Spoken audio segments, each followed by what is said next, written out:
Hello guys, love beauty பிளானட்டோட shampoo and conditioner use பண்ணி நான் ஹேர் வாஷ் பண்ண போகிறேன். ப்ரீவியஸ் வீடியோவில் நான் த ஆர்டினரியோட கிளைகாலிக் ஆசிட் எக்ஸ்ஃபோலியேட்டிங் டோனர் வந்து ஸ்கேல்பில் அப்ளை பண்ணி எப்படி ஸ்கேல்ப் க்ளீனிங் பண்ணுறதுன்ற ஃபர்ஸ்ட் ஸ்டெப் நான் காமிச்சேன். அதோட கண்டினியூவேஷன் தான் இது. நான் எடுத்திருக்கிற shampoo paraben and sulphate free. So இது எதனாலன்னா என்னோட ஸ்கேல்ப் வந்து ட்ரை பண்ணி கொடுக்காது. ஹேர் வாஷ் பண்ணதுக்கப்புறம் கொஞ்சம் மாய்ஸ்சரை வந்து ரீட்டைன் பண்ணி வைக்கும். அதனால் மட்டும்தான். அண்ட் ஸ்கேல்ப் வந்து அஃப்கோர்ஸ் க்ளீன் பண்ணி கொடுக்கும். ஸோ ஸ்கேல்பில் வந்து ஷாம்பு முடிச்சதுக்கப்புறம் நெக்ஸ்ட்டு கண்டிஷ்னர் இதுக்கு முன்னாடியெல்லாம் நான் போட்டது கிடையாது. பட் இப்போ இந்த பிராண்டுக்கு அப்புறம் நான் கண்டினியூஸாக ஃபாலோ பண்ணிகிட்ருக்கேன். ஸோ கண்டிஷ்னர் இந்த பாட்டிலேருந்து எடுக்கிறது தான் ரொம்ப கஷ்டமாக இருக்குது. இவங்களும் டியூப் ஃபார்மில் கொடுத்தா என்ன இவங்களுக்கு பாட்டில்லையே கொடுத்துருக்காங்க. ரொம்ப கஷ்டமாக இருக்குது இது வந்து ப்ரெஸ் பண்ணி எடுக்கிறதுக்கு. ஸோ இது வந்து பார்த்திங்கன்னா நான் 2 பம்ப் எடுக்கிறேன் இதே அளவுக்கு.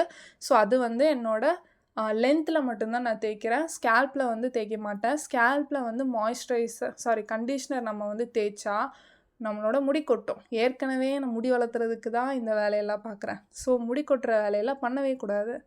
அதனால் கண்டிஷ்னர் வந்து என்னோடய லென்த்தில் மட்டும் தேய்ச்சிட்டு நல்லா கட்டிட்டு அது வந்து ஒரு 2 to 3 minutes வந்து அப்படியே நான் வைக்க போகிறேன்.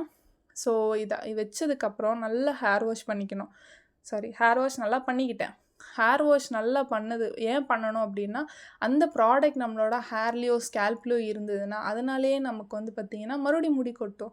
ஸோ அதனால் எந்த ப்ராடக்ட் யூஸ் பண்ணுறதா இருந்தாலும் ப்ராப்பராக வந்து ஹேர் வாஷ் பண்ணிக்கணும். ஹேர் வாஷ் பண்ணதுக்கப்புறம் ஏதாவது மைக்ரோ ஃபைபர் ஃபேப்ரிக்ஸோ அப்படி இல்லாட்டி ஒரு டிஷர்ட் வந்து பார்த்திங்கன்னா போதும்.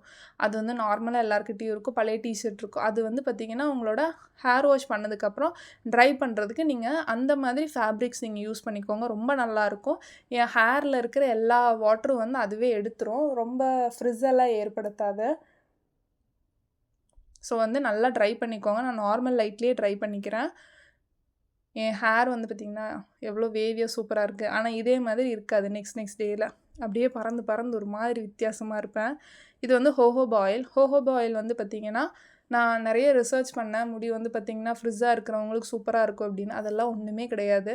நார்மல் ஆயில் மாதிரி தான் இருக்குது. என்னென்ன ஸ்டிக்கினஸ் இல்லாமல் இருக்குது. ஸோ இது சீரம்க்கு பதிலாக நான் இதை யூஸ் பண்ணுறேன். ஸோ இது வந்து என்னோடய ஸ்கேல்பில் தேய்க்க முடியாது. ஏன்னா ரொம்ப இது ட்ரையாக இருக்கும். இப்போ பாருங்கள் சொரியிறேன். பெருசாக எதுவும் எதுவுமே வரல. 2 டேஸ்க்கு அப்புறம் மறுபடியும் வந்து டேண்ட்ரஃப் ஷாம்பூவில் நான் ஹேர் வாஷ் பண்ணுவேன். ஸோ இந்த மாதிரி ப்ராப்பராக க்ளீன் பண்ணிட்டு வந்தால் முடி வளர்கிறதுக்கு வாய்ப்பு இருக்குது.